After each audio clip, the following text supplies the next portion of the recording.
আসসালামু আলাইকুম প্রিয় শিক্ষার্থী বন্ধুরা, তোমাদের সবাইকে নবম শ্রেণীর বিজ্ঞান অনুসন্ধানী পাঠে স্বাগতম জানাচ্ছি। আজকে থেকে আমরা নবম শ্রেণীর বিভিন্ন সাবজেক্ট অনুযায়ী আমরা অধ্যয়ন করব। এক্ষেত্রে প্রথমে আমরা বিজ্ঞান নিয়ে শুরু করছি। তো আমরা আজকে যা শিখব তা আমরা দেখে নিই। এটি হচ্ছে ২০২৪ সালে সংস্করণকৃত নতুন বই। তো আমরা প্রথমে শিখব বল, চাপ ও শক্তি, যা আমাদের প্রথম অধ্যায়ে রয়েছে। এরপর আমরা দ্বিতীয় অধ্যায়ে শিখব তাপ ও তাপমাত্রা। তৃতীয় অধ্যায়ে শিখব আধুনিক পদার্থবিজ্ঞান। চতুর্থ অধ্যায়ে শিখব পদার্থের অবস্থা। পঞ্চম অধ্যায়ে শিখব পদার্থের গঠন এবং ষষ্ঠ অধ্যায়ে শিখব পর্যায় সারণী। সপ্তম অধ্যায়ে শিখব রাসায়নিক বন্ধন এবং অষ্টম অধ্যায়ে জিনতত্ত্ব ও বংশগতিবিদ্যা সম্পর্কে জানব। এক্ষেত্রে নবম অধ্যায়ে শিখব আমরা জৈব অণু, দশম অধ্যায়ে সালোকসংশ্লেষণ, ১১তম অধ্যায়ে মানব শরীর তন্ত্র আর অধ্যায় ১২তে বাস্তুতন্ত্র, অধ্যায় ১৩তে পৃথিবী ও মহাবিশ্ব এবং অধ্যায় ১৪তে আমরা পরিবেশ ও ভূমিরূপ সম্পর্কে জানব। তো আমরা প্রথমেই আজকে শুরু করব অধ্যায় ১ দিয়ে বল, চাপ ও শক্তি। তো চলো আমরা বল, চাপ ও শক্তির মধ্যে আমাদের কি রয়েছে। প্রথমত রয়েছে নিউটনের প্রথম সূত্র, নিউটনের দ্বিতীয় সূত্র, বল, ৪ ধরনের বল, নিউটনের তৃতীয় সূত্র, মহাকর্ষ বল ও নিউটনের মহাকর্ষীয় সূত্র, চাপ এক্ষেত্রে আর্কিমিডিস সূত্র, প্লবতা এবং শক্তি, গতিশক্তি ও বিভব শক্তি সম্পর্কে আমরা জানব। তো এক্ষেত্রে আমরা এই ক্লাসটি আমাদের কয়েকটি পার্টে ভাগ করে নিব। এক্ষেত্রে ধরো আমরা প্রথমত নিউটনের দ্বিতীয় সূত্র, প্রথম সূত্র, বল, চাপ এগুলো নিব, ৪ ধরনের বল এবং নিউটনের তৃতীয় সূত্র দ্বিতীয় ক্লাসে নিব। এরকম করে আমরা কয়েকটি ক্লাসে বা পাঠে ভাগ করে নেব। এখানে যার ছবি দেওয়া আছে এটি হচ্ছে বিজ্ঞানী নিউটন, যিনি আমাদের এখানে যে নিউটনের প্রথম সূত্র, দ্বিতীয় সূত্র, বল সম্পর্কিত বিভিন্ন সূত্র আবিষ্কার করেছেন এবং তার ব্যাখ্যা দিয়েছেন এবং আমরা এই সূত্রগুলো ব্যবহার করে বর্তমান সময়ে আমরা আমাদের বিভিন্ন কাজ সম্পাদন করে থাকি।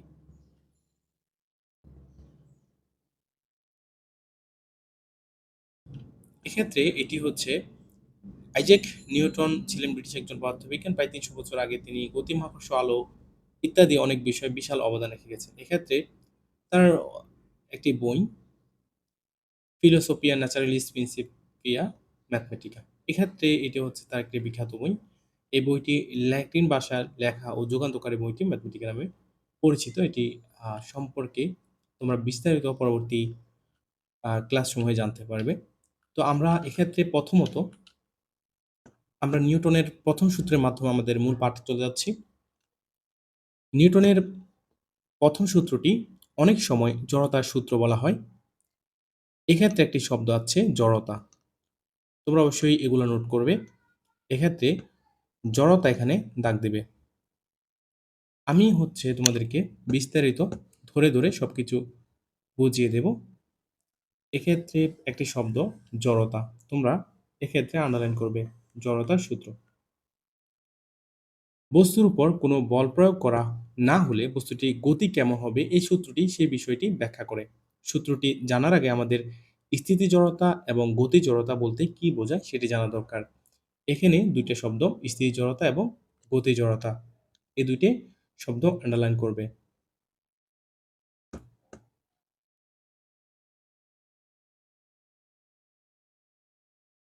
এখন আসো স্থিতি এবং গতি জড়তা বলতে আসলে কি বোঝায়?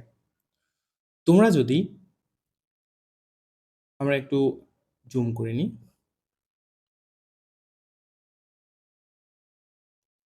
তোমরা যদি বাসে কিংবা ট্রেনে দাঁড়িয়ে থাকো এবং হঠাৎ বাস কিংবা ট্রেনটি চলতে শুরু করে, তখন তোমরা লক্ষ্য করে থাকবে যে তোমরা পিছন দিক থেকে পিছন দিকে পড়ে যেতে চাও। বাস কিংবা ট্রেনের মেঝেতে স্পর্শ করে থাকা তোমার শরীরের নিচের অংশ সামনের দিকে এগিয়ে যেতে শুরু করলেও শরীরের উপরের অংশ তার আগের অবস্থাতেই স্থির থাকতে চায়। সেজন্য তোমাদের শরীরের উপরের অংশ পেছন দিকে হেলে পড়ে এবং তুমি পড়ে যেতে উদ্যত হও।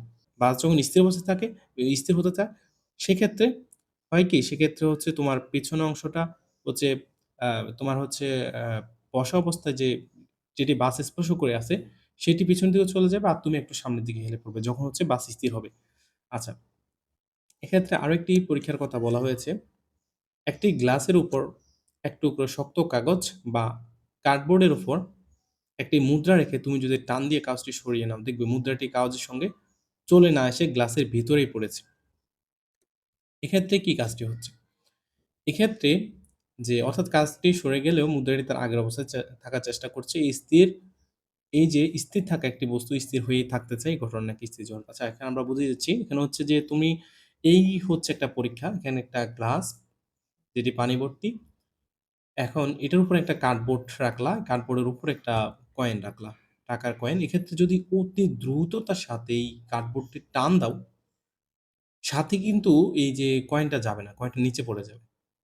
বাসায় পরীক্ষা করে দেখতে পারো। কেন পড়ে যাবে? কারণ এখানে যে আমরা এই কার্ডবোর্ডটির আমরা গতি সৃষ্টি করেছি, টান দিয়েছি, এটার মধ্যে একটা গতি সৃষ্টি হয়েছে। কিন্তু এখানে যে লেগে থাকা যে কয়েনটি, এটি কিন্তু গতি সৃষ্টি হয় নাই। যার কারণে এটা স্থির রয়ে গেছে। স্থির থাকার কারণে কিন্তু গতি সৃষ্টি হচ্ছে এটার মধ্যে। টানের সাথে চলে গেছে কিন্তু এটা যেহেতু স্থির রয়েছে, সে কারণে এটি এদিকে না গিয়ে গ্লাসে পড়ে গেছে। অর্থাৎ এখানে যে বিষয়টা ঘটেছে, বিষয়টা হচ্ছে যে আমরা যে কোনো বস্তুতে যদি বল প্রয়োগ না করি, ওই বস্তুটা চিরকাল তার আগের অবস্থায় থাকতে চাইবে। অর্থাৎ এক্ষেত্রে আমরা বল প্রয়োগ করছি কার্ডবোর্ডটাকে কিন্তু কয়েনটাকে করি নাই। এই কারণে কয়েনটা তার পূর্ব অবস্থায় থাকার চেষ্টা করতেছে। যার কারণে কয়েনটা তার অবস্থান পরিবর্তন করে নাই, এখানেই আছে। যদি অবস্থান পরিবর্তন করত, এটা ডান দিকে সরে যেত নাকি? যেদিকে টান দেওয়া হয়েছে ওইদিকে সরে যেত। কিন্তু এখানে তা ঘটেনি। কিন্তু এটা নিচের দিকে চলে আসছে। নিচের দিকে চলে আসছে, এটা অন্য একটা বলের কারণে অন্য একটা বল কাজ করছে। বাট আমরা এটা এখানে আপাতত আলোচনা করছি না। আমরা পরবর্তীতে আলোচনা করব। আপাতত আমরা যে কার্ডবোর্ডে যেদিকে টান দিয়েছি সেই দিকে হচ্ছে তার পরিবর্তন ঘটেনি। তার মানে এটা কি স্থির রয়েছে। তো এটা হচ্ছে আমাদের স্থিতি জড়তা। জড়তা মানে কি? জড়তা হচ্ছে কোন একটা বস্তু যদি বল প্রয়োগ না করা হয়, কোন একটা বস্তুতে যদি বাইরের কোনো বল প্রয়োগ না করা হয়, তাহলে ওই বস্তুটা তার আগের অবস্থা বজায় থাকার চেষ্টা করে। অর্থাৎ তার আগের অবস্থায় যা ছিল ঠিক সেই রকমই থাকতে চায়। এদের সেরকম থাকতে চাওয়ার প্রবণতাটা এটি হচ্ছে আমাদের জড়তা। আর যদি এটা স্থির অবস্থায় থাকে সেটি হচ্ছে স্থিতি জড়তা বা স্ট্যাটিক ইনারশিয়াল। ওকে? স্ট্যাটিক ইনারশিয়া এটা হচ্ছে জড়তা। আ স্থিতি জড়তা। ওকে? এরপরে যেই ঘটনাটি বলেছে যে তোমরা খেয়াল করেছ যে চলন্ত গাড়ি হঠাৎ ব্রেক করে থামিয়ে দেওয়া হলে আমাদের শরীর চটকা দিয়ে সামনের দিকে হেলে পড়ে। ব্রেক করার কারণে শরীরের নিচের অংশ গাড়ির সঙ্গে থেমে গেছে কিন্তু আমাদের শরীরের উপরের অংশ তখনও গতিশীল রয়ে গেছে। এজন্য সেটি সামনে হেলে পড়ে। তোমরা কি কখনো কাউকে চলন্ত বাস বা ট্রেন থেকে নামতে দেখেছ? যারা এ ব্যাপারে অভিজ্ঞ তারা মাটিতে পা দিয়ে কিন্তু থেমে যায় না। খানিকটা দূরত্ব দৌড়ে যায়। তারপর জানে মাটিতে নেমে গেলে তাদের পা থেমে যাবে। কিন্তু শরীরের বাকি অংশ তখনও গতিশীল রয়ে যাবে। তাই শরীরের নিচের অংশ সামনে সমান বেগে ছুটিয়ে না নিলে সে হুমড়ি খেয়ে পড়ে যাবে। এক্ষেত্রে দেওয়া আছে এখানে। এই যে গতিশীল একটি বস্তু আগের মতো গতি বজায় রাখার যে প্রবণতা, এটি হচ্ছে আমাদের গতি জড়তা বা ডাইনামিক ইনারশিয়া। এক্ষেত্রে বলা হয়েছে যে যদি চলন্ত অবস্থায় কোনো বস্তু, অর্থাৎ তুমি এখানে চলন্ত অবস্থায় রয়েছ। কিন্তু হঠাৎ ব্রেক কষলে, এখন তুমি যে ব্রেক কষলে তোমার গাড়িটা থেমে গেল। তোমার শরীরের নিচের অংশ ওই গাড়ির সাথে যেহেতু লেগে আছে, ওক্ষেত্রে এটাও থেমে গেছে। বাট তোমার উপরের অংশ কিন্তু গতিশীল। যার কারণে তুমি সামনের দিকে, এই যে ছবিতে দেখানো হচ্ছে, তুমি সামনের দিকে হেলে পড়লে। এটি হচ্ছে এই যে গতি আগের অবস্থায় ছিল, তোমার সামনে উপরের অংশ যে আগের অবস্থায় থাকার মানে গতিশীল অবস্থায় থাকার যে প্রবণতা, এটি হচ্ছে তোমার গতি জড়তা। মানে আমরা হচ্ছে জড়তার সংজ্ঞা এভাবে দিই যে বাহ্যিক কোনো বল প্রয়োগ না করা হলে কোনো বস্তু তার পূর্বাবস্থা বজায় রাখার চেষ্টা করলে যেই প্রবণতা বা চেষ্টা করা বা বজায় রাখার যে প্রবণতা সেটি হচ্ছে জড়তা। আর এক্ষেত্রে যদি গতিশীল বস্তু হয়, তার গতিশীলতা বজায় রাখার যে প্রবণতা সেটি হচ্ছে গতি জড়তা। যদি বস্তুটি স্থির অবস্থায় থাকে তাহলে তার স্থির অবস্থা বজায় রাখার প্রবণতা হচ্ছে স্থির জড়তা। ওকে? আমাদের জড়তা বিষয়টি ক্লিয়ার হলো। আশা করি তোমরা বুঝতে পারছো। যদি কোনো বিষয় বুঝে না থাকো অবশ্যই আমার কমেন্ট বক্সে কমেন্ট করবে। সেই হিসেবে আমি হচ্ছে তোমাদেরকে পরবর্তীতে বুঝিয়ে দিব অথবা কোনো একটা ভিডিও বা কোনো একটা মাধ্যমে তোমাদেরকে বুঝিয়ে দিব বিষয়টি।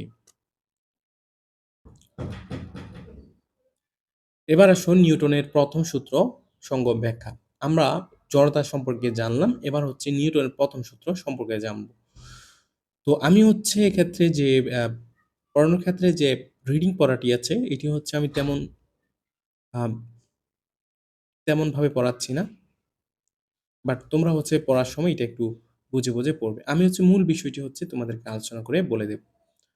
তো স্থির জড়তা ও গতি জড়তাকে একত্রে বলা হয় জড়তা। অর্থাৎ স্থির বস্তু স্থির থাকার এবং গতিশীল বস্তুর গতিশীল থাকার যে প্রবণতা সেটি হচ্ছে জড়তা, যেটি আমি একটু আগে বলে দিয়েছি। নিউটন তার গতির প্রথম সূত্রে এই জড়তার বিষয়টি ব্যাখ্যা করেছেন। তো আমরা দেখি নিউটনের গতির প্রথম সূত্রটি কি? তো এইটা হচ্ছে তোমরা হচ্ছে একটা বক্স করে নিবে। একদম বক্স করে নিবে। ঠিক আছে? আমি হচ্ছে এক্ষেত্রে একটু দিয়ে দিই যে তোমরা হচ্ছে বক্স করে নিয়ে বিষয়টি দাগ দিয়ে দিবে আরকি। লাল দাগ দিয়ে একবারে মার্ক করে নিবে।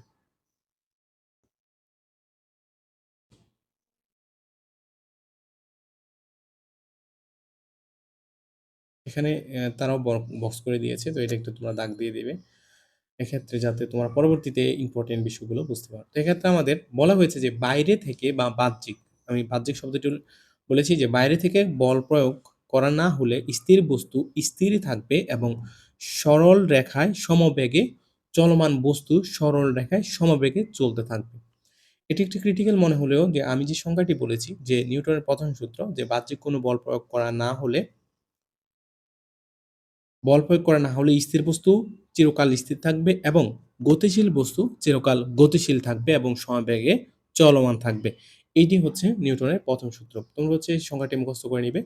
আশা করি বুঝতে পারছো। অর্থাৎ আমরা যদি বাইরে থেকে কোনো কিছুতে, কোনো বস্তুতে বা যেকোনো কিছুতে আমরা যদি বল প্রয়োগ না করি, তাহলে সেটি পরিবর্তন হবে না। ধরো তুমি এক জায়গায় দাঁড়িয়ে আছো। এখন তুমি যদি সামনের দিকে পা না বাড়াও তাহলে হচ্ছে তুমি ওইখান থেকে সরবে না বা তোমাকে কেউ ধাক্কা না দিলে তুমি ওখান থেকে সরতে পারবে না।